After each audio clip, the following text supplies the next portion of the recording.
A potential medical breakthrough could someday help ease the shortage of donor organs. Surgeons have successfully transplanted a pig's kidney without rejection by the patient's immune system. Now, the recipient was a brain-dead patient. The family gave consent before the experiment took place and she was taken off life support. Now, the new kidney was attached to her blood vessels and maintained outside her body for 54 hours. So basically what we did was we transplanted a kidney from a genetically engineered pig that had the main molecule that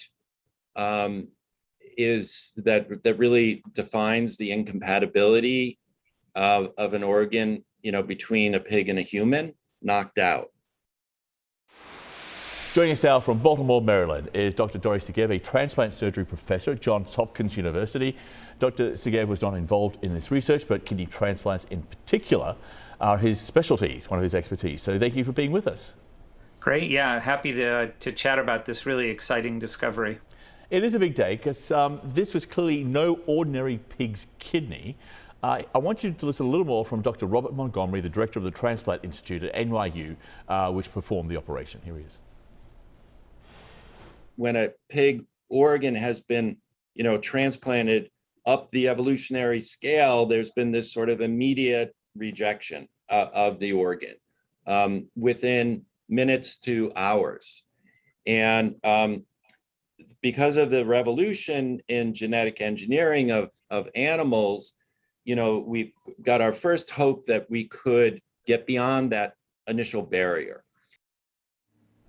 And what is really fascinating about this is that they managed to take out a gene which plays the role in the production of a carbohydrate, which triggers the human immune system to reject the kidney.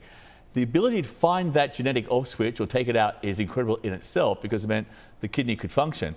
But also, how significant is it that it started to do what kidneys do almost immediately? Yeah, I mean, one of the biggest worries is when you do something like this for the first time in a human, there's all sorts of disasters that could happen, and none of those seem to happen. In fact, the immediacy of the function of this kidney looked more like a living donor transplant than any other kind of transplant, where the kidney works immediately, starts to make urine immediately, and really does not interact with the immune system. So that's very exciting. One of the questions here, though, is how long will this kidney continue to function? It was monitored for 54 hours with no sign of rejection. Why not monitor for longer? So this was an interesting, unique scenario where it was placed into a person who was deceased so that if there were a disaster, it would not impact the patient.